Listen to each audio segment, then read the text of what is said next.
Hello and welcome to exercise application video number 17. I don't know. I've lost track, but welcome to it.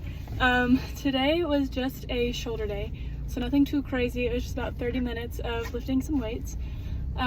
So I did some dumbbell bench presses. I did a machine press. We did not bench press. I said a dumbbell press. You said dumbbell bench press. Okay. I did not bench press. I did a shoulder press.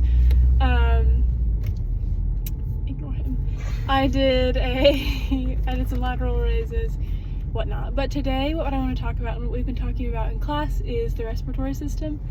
And so the thing I want to talk about today is exhalation and inhalation. So ventilation, which is just the process of us actually breathing. And so, first of all, the mechanics behind it. As we inhale, and I talked about the other day, partial pressures. So when we're inhaling, what happens is there's a higher partial pressure outside of our lungs than inside of our lungs. And things naturally like to go from high to low gradient, so that attracts air inwards down a pressure gradient. And how we get that is actually by changing the space in our thoracic cavity. So our diaphragm, which sits about right here, when it contracts, because inhalation is an active process, we have muscle contraction. Exhalation is passive. You have to work, use your musculature to breathe in. Breathing out is much more passive. So what happens is your diaphragm contracts down, your abdomen or your intercostals, so your rib muscles contract up and out. So here, what I'm doing is expanding the space I have here. And when I do that, the volume of my thoracic cavity, is increasing,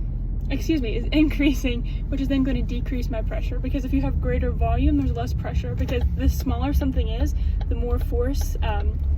For example, if you had 10 molecules in a very tiny container, there's going to be more pressure, more interactions between them than in a really large container. So by pushing that diaphragm down, those intercostal muscles up and out, I have a larger thoracic cavity and thus less pressure, so that pressure is attracted in.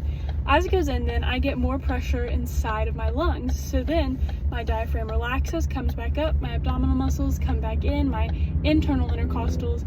My transverse abdominis is actually going to contract inwards, which if you push it on someone's stomach, you don't usually hear that sort of thing. That's kind of what's happening. It's pushing the air out. And so you decrease the volume, thus increasing the pressure. So you have more pressure inside of your lungs than outside, which drives exhalation, but which again is a more passive process. So I'll talk about in later videos kind of more of why we are driving those gases.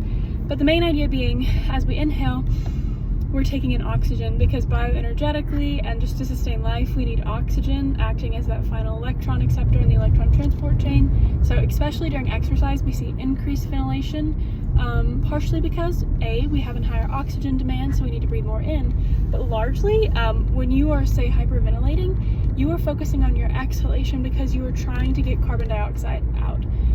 Carbon dioxide actually kind of acts as a pseudo-acid in the body. In the presence of water, it's converted to carbonic acid, which can dissociate into free hydrogen ions, thus acid. So in order to prevent fatigue, in order to avoid the denaturing of our proteins,